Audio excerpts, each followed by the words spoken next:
Hello and welcome back. Another episode of the comXone today. We're delving back into time as I talked about last week at the end of the video we did. We're going back in time a little bit for some catch-up episodes right now. Starry Dynamo Arts Market is a independent arts market that happens here in Calgary, Alberta, twice a year. This is from trades. I got to do a whole schwack of trades when I went and checked it out in November, I believe it was, of 2023. Got a whole, we're splitting this, so much good stuff that we're splitting into two parts. This is part one. So we're going to delve through the stuff that you see here. We've got some quick hits from some smaller pieces I've got from people, some smaller stickers and things. We're going to talk about what is Starry Dynamo, and then we're going to delve into some great stuff. And we're going to see, we've seen this creator before, and we're going to rediscover them today. So we're going to pile all of these to the side here. I'm going to go through them one by one. Got some great stuff here. Can't wait to show it to you. First, we're going to take a look at just what the heck is Starry Dynamo. So Starry Dynamo is a arts market that's put on twice a year, as I said. It's the brainchild of a creator called by the name of Kevin Stebner, who's a really great artist and comic and zine maker and bookstore owner and member of two different bands. He does a lot of stuff. Let's just say that he does a lot of stuff. You can follow Starry Dynamo Arts Market. You can always check out each one of them over to the side here. So definitely, if you like what you're seeing here, give a follow to those things. Check it out a little more. So Starry Dynamo, as they describe it, it's an arts market for weirdos, punks, kiddos, queers, etc. It's super fun. It always has really great people. I get to catch up with some good friends. Say that people that I've met over the last couple of years. Not like, I don't super know everybody, but there's now people that I've seen enough. We try to catch up a little bit every time I see them. Some really great faces. You may recognize some of the stuff here, like here, this is Stacy Lee Brew. I've shown some of their stuff. They have the sticker club with these great frogs that I've shown on previous episodes. Who else do we have on here? We've shown before. There's some Tegan Tulsi here, does this amazing chainmail work. Here's someone we're talking about tonight is Lindsay from Snaildy. Who else do we have here? Some new people I had met, like Helen Bent for Leather, does these just gonzo hook rugs. Who else is in here? Just so many great people. So many great people. And I get to catch up with people like here, my friend Kira, that I first covered from a zine from Zine Party 2 years ago. They do this great artwork. We're going to be talking about these folks tonight, Zenith Rugs. Really great stuff. So it's a great market because the way it's run, number one, because Kevin is very good at running these things. In fact, at the November 2023 one that I was at, they had so many people in such a wait list that he had a conversation with the venue holder, which is the Royal Canadian Legion #1 in Canada. That's the very first Legion ever opened here in downtown Calgary. He talked to them and they managed to open up a second floor of people just so he wouldn't have to disappoint people by having so many people go on the wait list. He was able to accommodate more artists. Amazing, good stuff. And everyone there, they're just super cool. You can see some artwork here by Matthew Springer, who we showed a few weeks ago. Did all of the poster work for it. You may recognize this style. I was gushing over Matthew's stuff when we were talking about it a few weeks back when we were covering the things I traded for at panel 1 this year.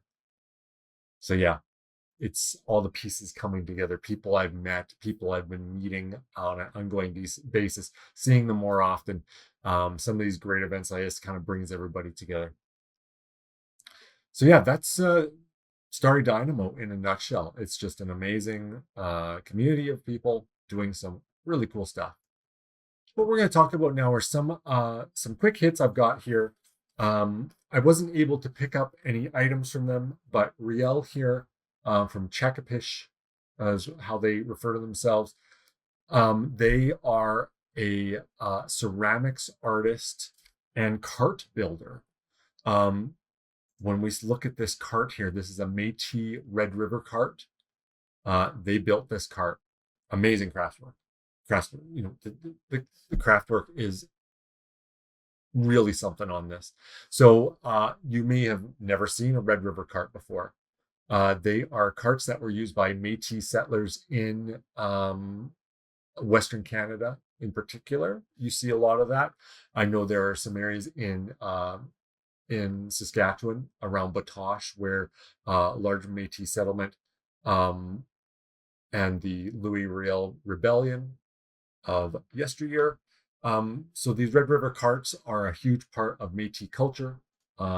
Is how they got around. It's how they were able to set up their homesteads and really do everything that they did. So it's cool to see. Prior to this, I've only ever heard of one other person in Canada who builds Red River carts. Because a relation of mine does some work with the Métis Association or Métis Society of Saskatchewan, and they had acquired some Red River carts from this one builder. So it's great to see this tradition being kept alive. Really cool stuff. They also do amazing beadwork and ceramic work, and that's the stuff I was looking at when I was visiting them in Starry Dynamo. Yeah, really, really cool stuff. So you can follow them at Chakapish on Instagram. Sorry, I should have put that up a little bit earlier there.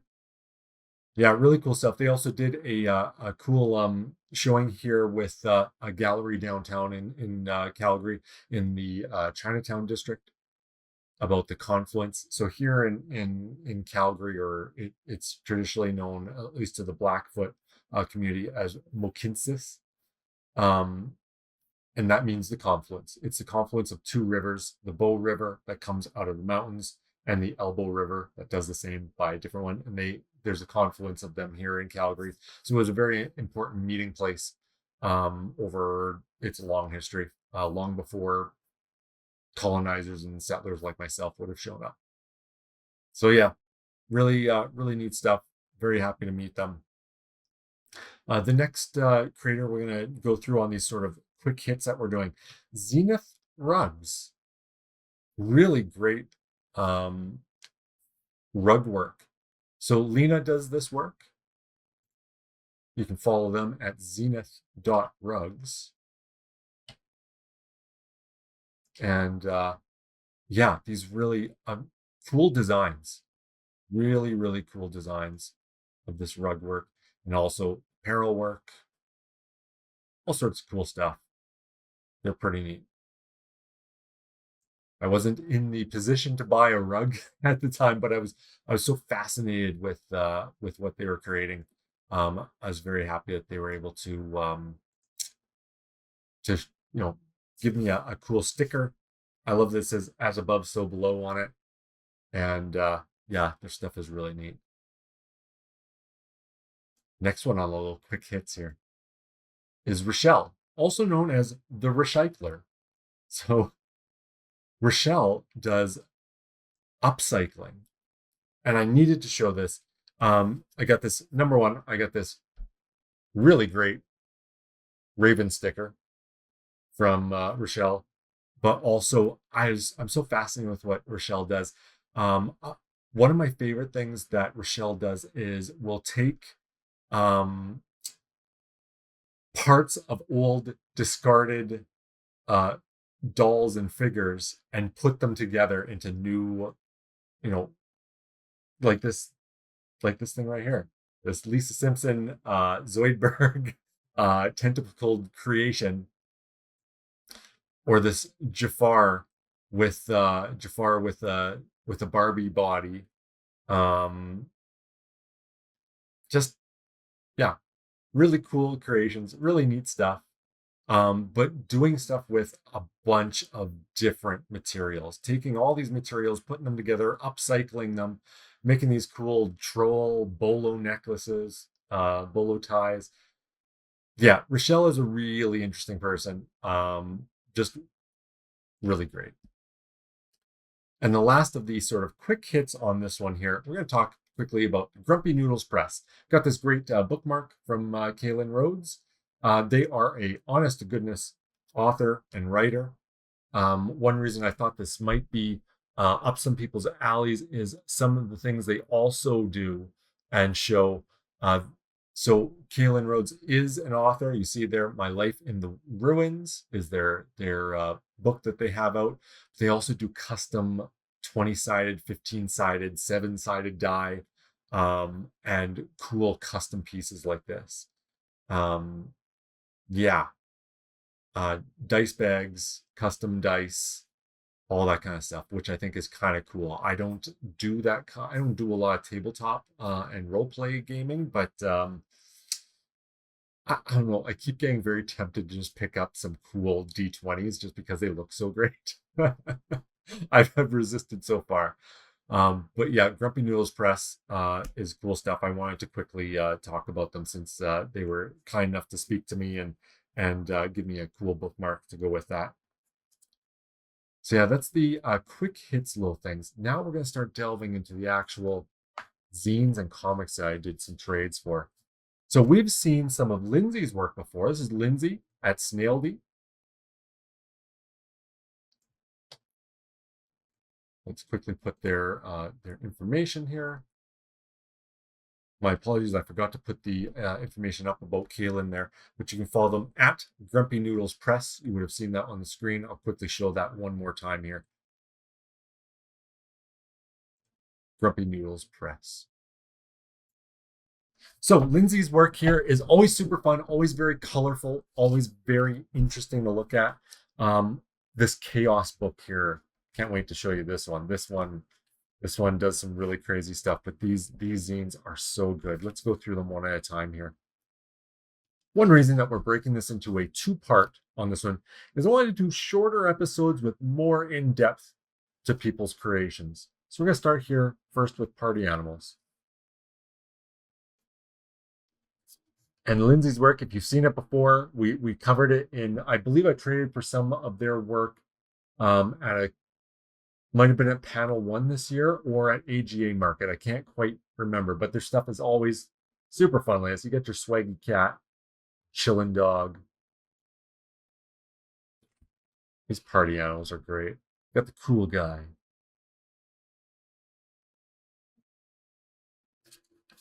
And your raccoon that always decides to play Wonderwall. Your drunk cat and your fresh dog. These are fun. Really beautiful. I believe this looks like watercolor. I think it is. Really beautifully done. Yeah. Lindsay's work is really cool. I always like looking at it. Here's The Lovers.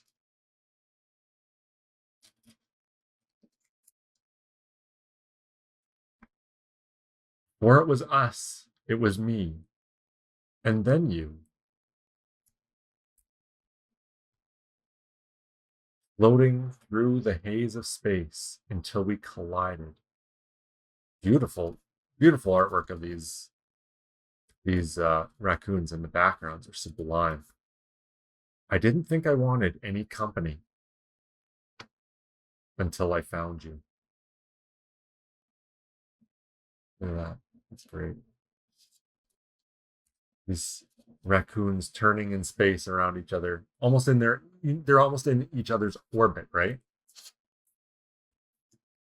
It says, I think I'd like to float with you for a while. Yeah. So it's like being pulled into the orbit of your sort of like your soulmate.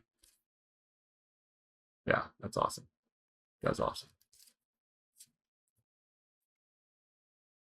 Yeah, I love the way, yeah, it is like they're orbiting each other and floating in space. Nice work. This chaos book I really wanted to show. This is something that Lindsay does really well.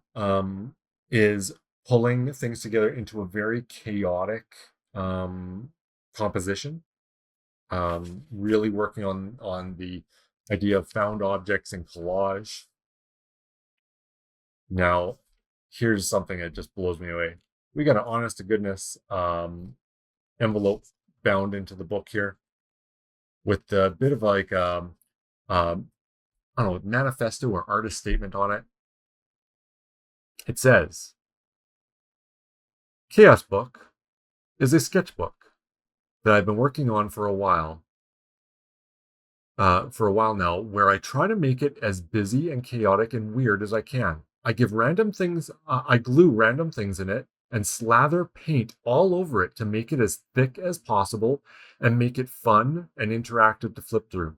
I really wanted to find a way to share it with people while still preserving the interactive elements, so I made this. I hope you enjoy. Yeah, so I've seen some other stuff, from Lindsay, where it is honest to goodness all of the things. So rather than this being printed, it would be all of these things onto the page with paint, and it's like you get this like 1 pound book. It's so cool, and this is great because they've been able to figure out how to keep that nature of it even on a printed piece like this, to have some of these interactive elements. Yeah, so in some of their pieces, they actually have discarded ephemera from packaging and all sorts of things. You see some of these very familiar, when we looked at party animals, the lovers, some of the marks that Lindsay makes, we see some of those familiar marks there. So we're seeing that, that DNA, those fingerprints, which is great. Here's the dinosaur from Drumheller. If you've ever been to Drumheller, Alberta, big dinosaur town, this is the dinosaur floating in space. So here they've actually inserted they have a printed painted post-it that is posted in here that reveals Ham. Yeah, so you can just imagine the original where it's got yarn glued onto it and all these stickers and pieces of other things all glued on. Here we actually get a little Swedish fish on a string with the packaging here. I can't imagine how much work this took to put together. To be able to trade for this with my stuff is insane. Brain rot, yeah. And every one of them is a different composition. Colors in this just really pop at you.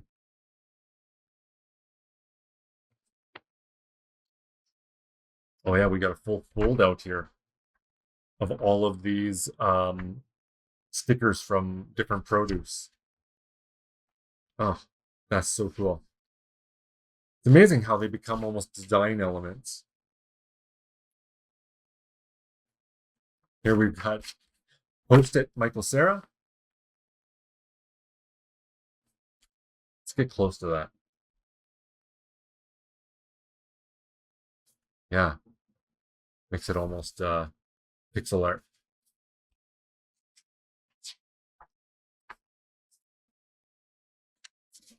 Oh yeah, and here's a window cut out of this one, so it reveals the baggie. Here's baggies with broken glass. Sort of your river glass. Oh, look at that. That's really beautiful.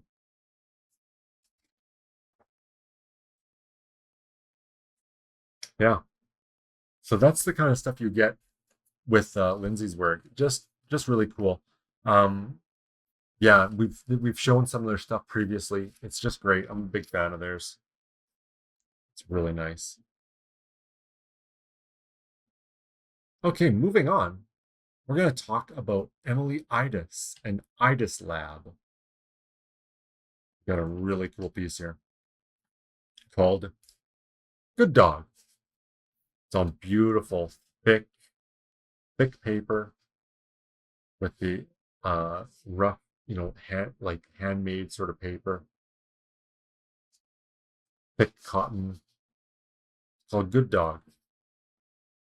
And I love the idea of this. So you can see here we're at the not the micro level, but let's say the macro level. We're zoomed in to our dog being walked by their owner in his little suit. I like this idea that our pets in their worlds, they are they are strutting around in there and see themselves as little, little citizens walking around, sniffing, coming across this darn bird. Good day for a walk, he says. And if you've ever walked a dog, you'll often have a some jerk bird uh, taunting your dog. It's 'cause you look fucking stupid. While their owner is yapping to someone else. These, God, this captures them. Especially here in Calgary, we have a lot of magpies and crows, and they both love to mess with animals. So I love this, like, it's not quite the shit-eating grin, but it's like that I know what I'm doing smirk. The dog gives out a big old bark. I love the style of this. It's almost got like I'd say almost like a R. Crumb, almost a Robert Crumb look to thing. Like, especially when I see this dog strutting around in his little suit, it reminds me of like Robert Crumb kind of stuff. And doing what I love to see in these. Look at this. Look at this beautiful big poster on the inside. So cool. Really nice. Really stylish. Look at this one more little thing. So yeah, you can follow them at idis.lab. Cool stuff. I got number 11 of 18 of these. So I'm pretty lucky to have gotten my hands on it. So that's Idis Labs. Good Dog. I love that piece. It's very, the style of theirs. I'm hoping to pick up more of their stuff in the future next time I see them. Now we're going to talk about two pieces here from Slightly Toasted Bagel. So these are by Bagel from Slightly Toasted. Now I believe they go as Slightly Toasted Studios. It used to be Slightly Toasted Designs. Now it's Slightly Toasted Studios. We're going to read right through these, I think. We're going to start with These Dreams Are Starting to Freak Me Out. They do have an Etsy store, by the way. I should mention that. Slightly Toasted does have an Etsy store. If you like their stuff, you can get it from anywhere. Should be able to get it just about anywhere. So let's take a look at this. I never thought that I would have a dream about ripping off my fingernails. But here we are. I relate. I had seen you in a crowd just passing. And in that moment, I knew that yours was the hand I wanted to hold. So this is just a bunch of illustrated dreams. Oh, yeah. The dreams where you're falling. I'm just trying to touch the ground.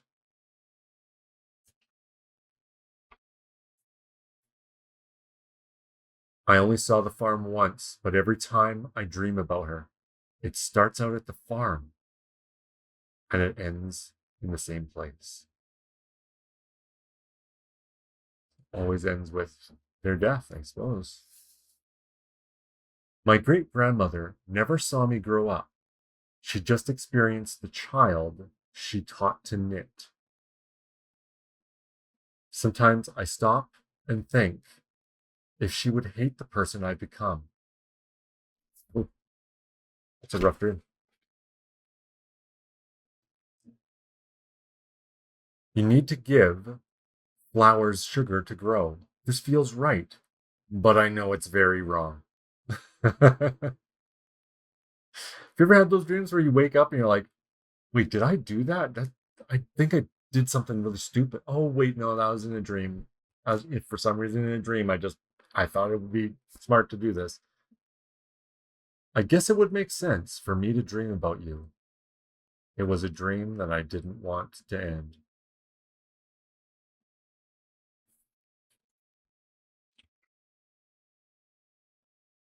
I keep on dreaming about tying a bow, but every time it falls apart. I love these because I almost want to know. I want to know more about what it was all about. There are nights where I don't dream. There are nights where I can't sleep at all. Those nights are empty, and I start to question my sanity. And finally, the eyes shooting open in the dark. Hello? That's These dreams are starting to freak me out. Here we got Slightly Toasted. A tale of one city. You can see their dating profile here. Slightly Toasted, 22. Woman, less than a kilometer away. Break my heart so I can finish my art projects. This is about their experience in London. Who broke your heart this time? London. And starting the trip, you are jet lagged, always on the verge of tears, stressed out about the future, doubtful that this trip will solve your problems, feeling a lot of pressure to enjoy the trip. Their traits are an early riser, but not by choice, a hopeless romantic, an artist, a hot chocolate lover, bitter, and has trouble moving forward.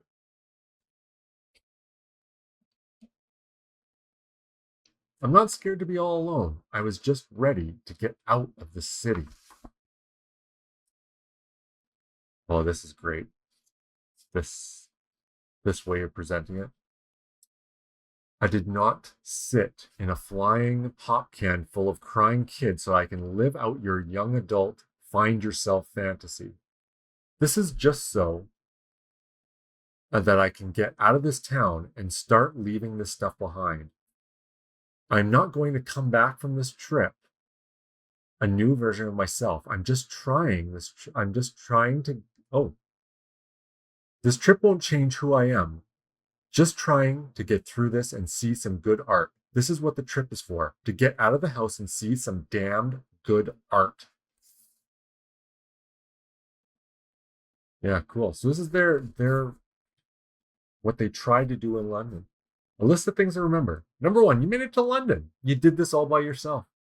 Number 2, there are people who love you back home. You are not alone. Number 3, stop trying to stalk people's social media.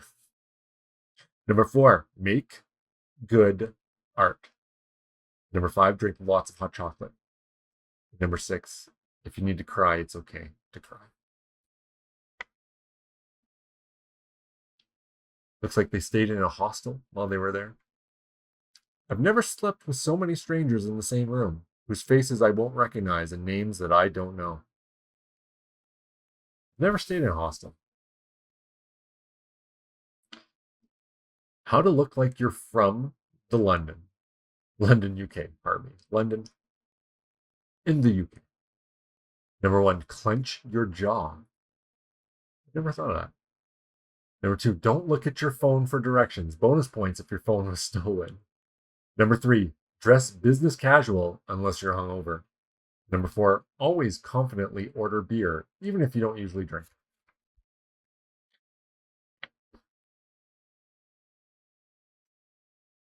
I am thankful for friendly Americans who lie about being Canadian and let me crash their trip.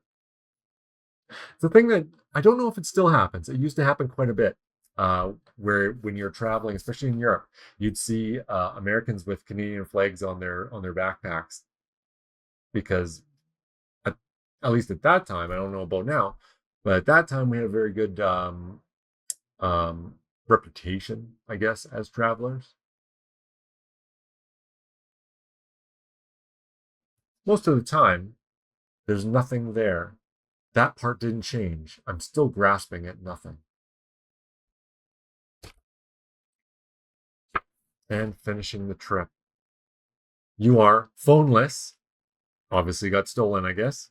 70% hot chocolate, feeling more like yourself, lost in Heathrow Airport, unsure of the changes you need to make to stay happy.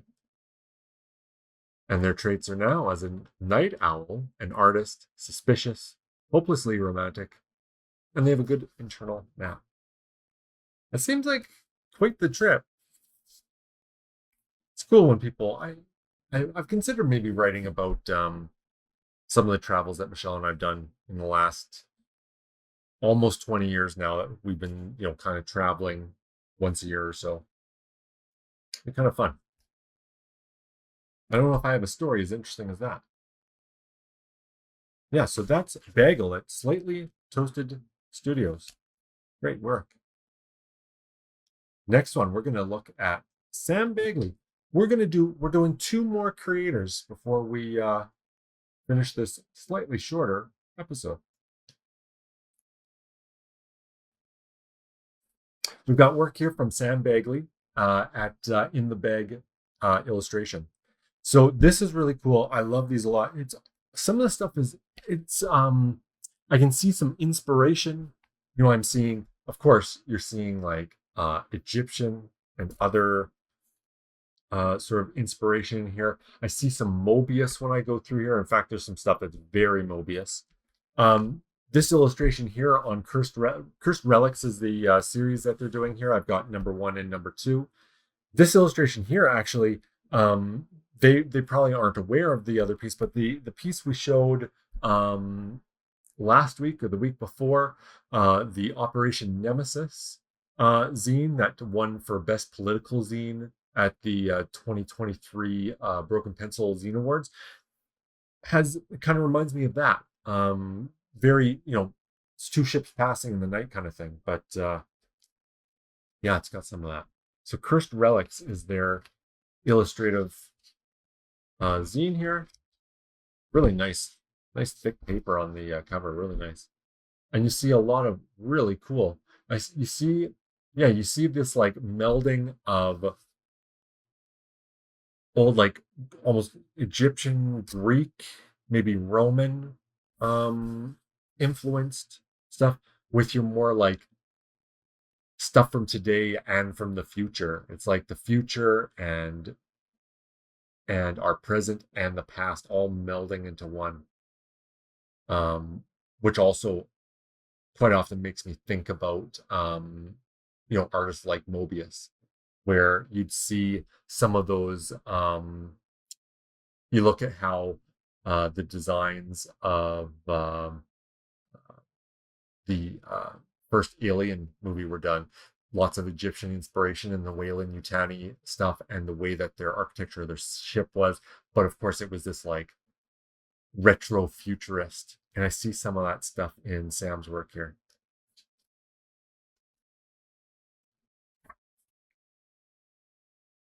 Yeah, just these really great, almost like pinup illustrations. Sword, torch, really great, almost like chiaroscuro of the great contrast between the highlights and the shadow. Gauntlet. Oh yeah, it's beautiful. It's beautiful.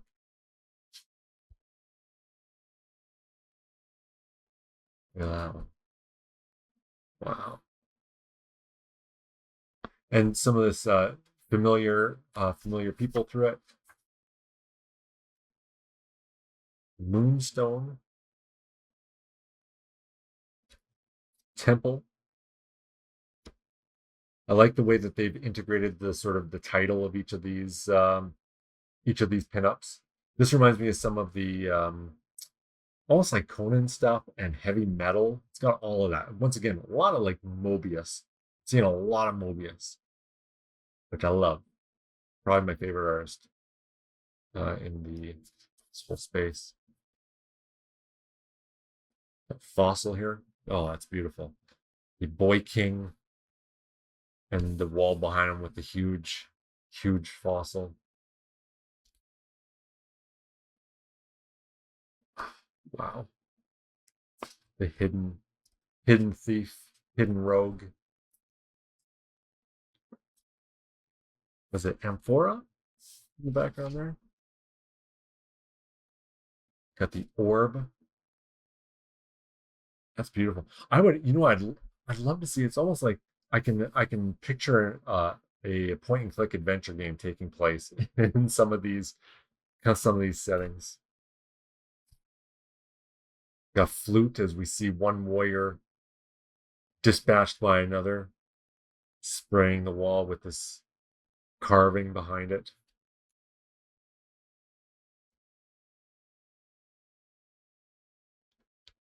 Yeah, really great work. Really, really, really, really good. Yeah, I hope I didn't miss any. Did I flip past anything?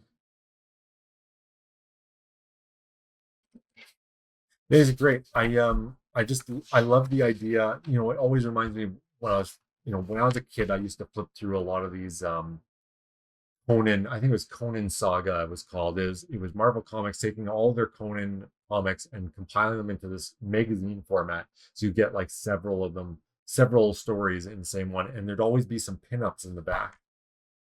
And this reminds me of that. These amazing one-offs um in that entire world. And I love just staring at them and that whole era of fantasy artwork. Here's Cursed Relics number 2 now. Once again, we've got our familiar character that they seem to have going through a lot of these here. Oh wow. Here I almost read like an Aztec, Mayan, Inca influence. I love the way that they brought this stuff together. Wow, look at that.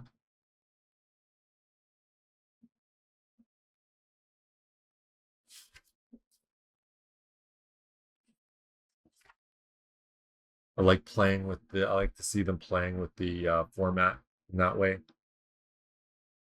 And just taking these simple prompts, arrow, portal,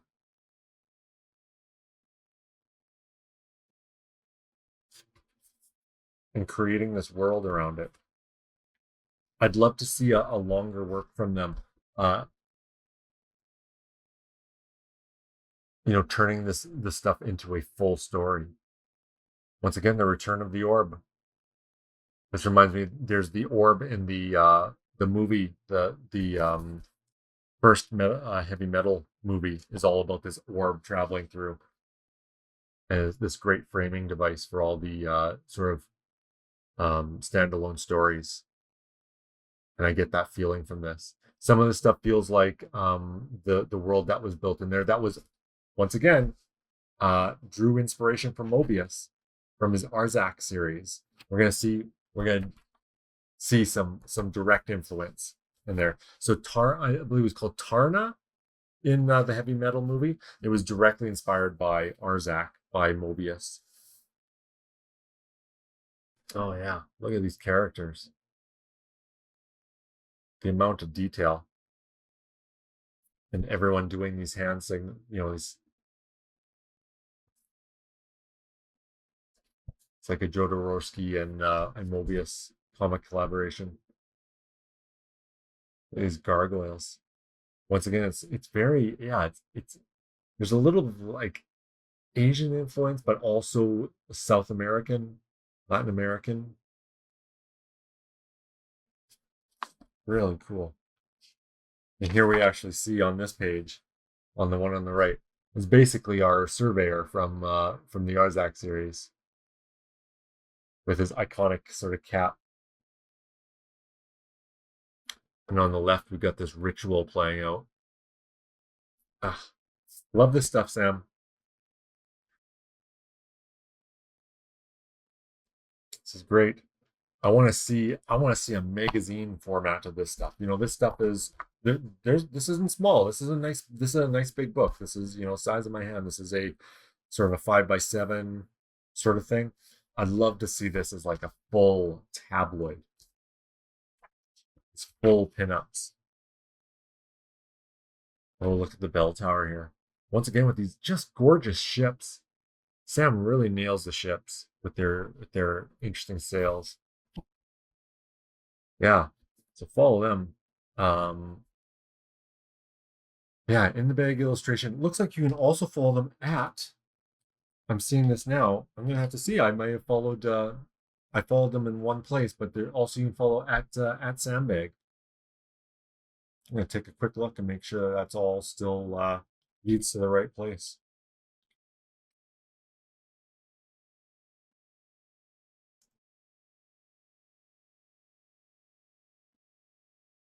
Oh, there we go. Yeah, they're still the best place to follow them is that in the bag illustration is the best place to follow them. Looks like the Sandbag one they're not using for their artwork, but you'll see more of their art if you go to the in the bag dot illustration. That's where you'll see lots more art from them. Really cool stuff, including some stuff I really want to get my hands on next time I see them. Beautiful work. Now, the final person we're going to talk about for today's episode, and we'll cover the rest in part 2, is Ailin Li. We've got 2 short fiction collections that they've done here: No Two Snowflakes and Other Love Stories, and Flowers Like Me and Other Stories About Life. Now there's a mix of short fiction, poetry. They refer to things in a few different ways in here. Let's take a look. These are all hand bound, which is nice. They're all get that beautiful stitching. I love it when people do these hand stitched bindings. So let's take a look at No Two Snowflakes and Other Love Stories first. And we're going to read through a couple of these in each one. So this one came out in 2023. Now I'd like to read just a couple of these, a couple of the shorter ones, just to show you some of the work they've done. So they have, yeah, they refer to things a little bit different. They have short stories, microfiction, and poetry.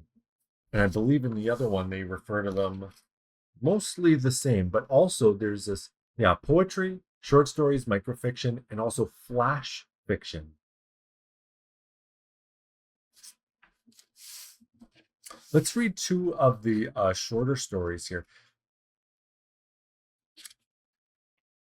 Because if you like this stuff, you're going to have to, you should seek it out. I think that Ailin's a very good writer.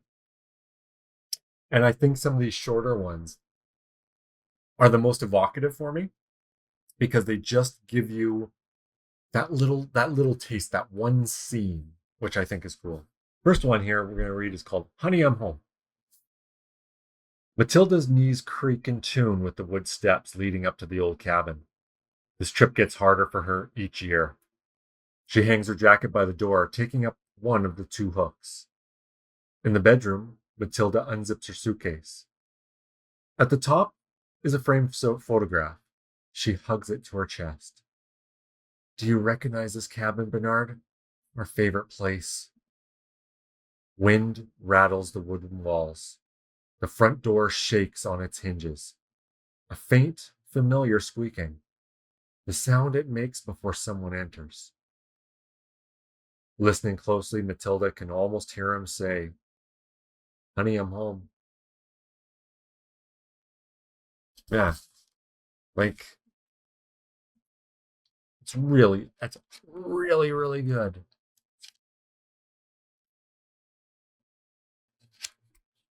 Like, it's about loss and just this beautiful little piece. We're going to read the final 2 ones as well. My Vow is a microfiction. Ailin describes it as a coincidence at the coffee shop turns into a lifelong commitment. And then we'll read the poetry, a poem called Unloved, 2 sides on the journey of self-love. My Vow. You said it was fate that some barista switched our drinks, my London fog for your Americano. You sipped and pretended to gag, teased like it was drinking pure honey. We met up the week after, and the week after that. We made hot chocolate from scratch. We joked that Cupid was real. We got engaged on Valentine's Day. I kept the truth locked in my heart. The barista and I watched you swap the Sharpied paper sleeves. We exchanged a knowing smile. Now I vow to choose you, too, every day for the rest of our lives. Man, that's good. Now, unloved. And now what's so interesting about this is it reads in two directions and changes the the meaning, the connotations of it. So unloved.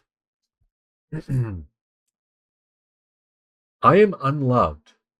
So how could it be true that someone cherishes me, that I brighten someone's day, like a summer's day with my smile? I was told I am broken, weak, pitiful, not capable of being loved. I believe that I am doomed to loneliness, a weight in my chest I no longer feel. Hopeful I am loved. Now it says, read it in reverse. Let's try it again. I am loved, hopeful. I no longer feel a weight in my chest, doomed to loneliness. I believe that I am capable of being loved, not broken, weak, pitiful. I was told I am like a summer's day with my smile, that I brighten someone's day. Someone cherishes me. So how could it be true that I am unloved? Wowie zowie. So let's discover more about Ailin here. Ailin Li is a storyteller and maker based in Calgary. She writes across genres including fantasy, science fiction, romance, contemporary, and horror.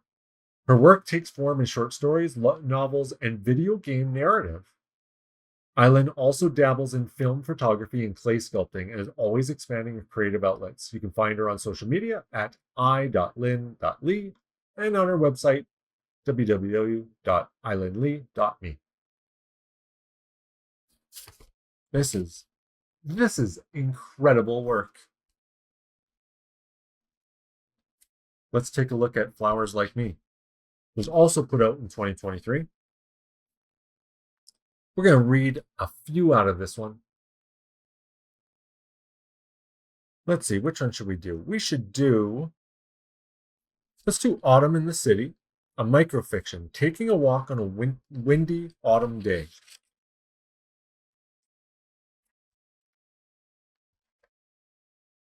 Autumn in the City.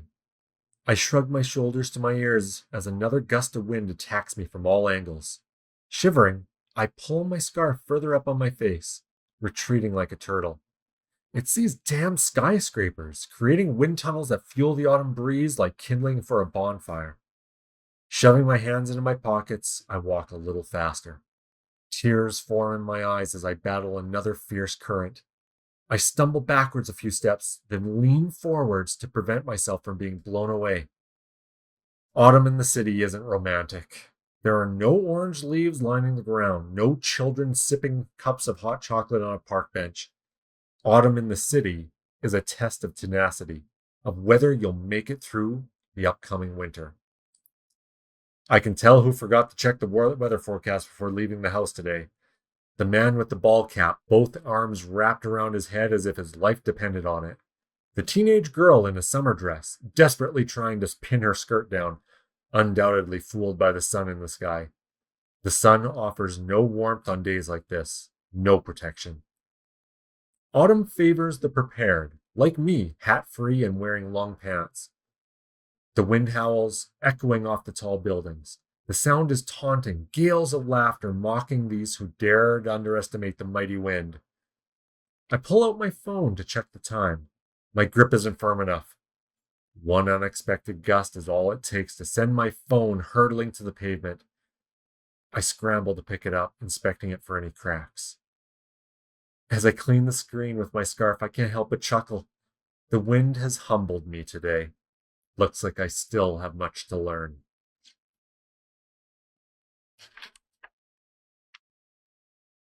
And now let's read one final poem called Your Youth.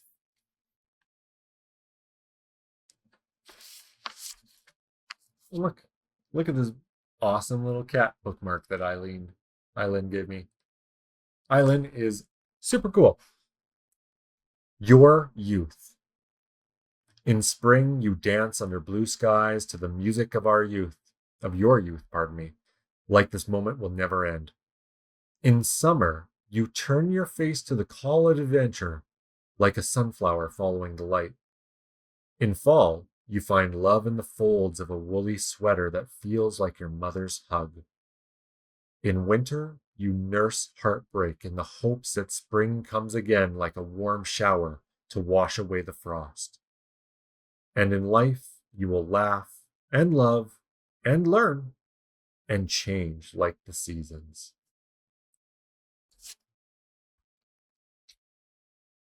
This is cool stuff. I'm might have to reach out to Ailin to ask whether or not I can maybe read. I would like when I start the Sunday Scaries reading club up again here on Twitch. I would maybe like to read through all of these. These are they are good, so good, and they're even beautifully put together. Like it's everything is so on point, so beautiful. The writing is so on point. Oh my gosh, really good. Really happy to read those for you tonight. I hope if you like Ailin's work, uh, check them out over there. Really good work. So let's take stock of what we went through tonight. Like I said, bit of a shorter episode today. We had some quick hits here as we talked about Starry Dynamo. I'll put Starry Dynamo's information up again while we do a quick little recap of what we looked at today before we peel out of here. Starry Dynamo Arts Market, put on by Kevin Stebner. We took a look very quickly at some of the Red River carts that Riel does at Chakapish. Took a look at the cool rugs from Zenith Rugs. The quirky, cool stuff that Richelle at the Richycler does. The book that Kalin Rhodes has, My Life in the Ruins. And then we took a look at 3 amazing, colorful, chaotic pieces from Lindsay at Snaildy.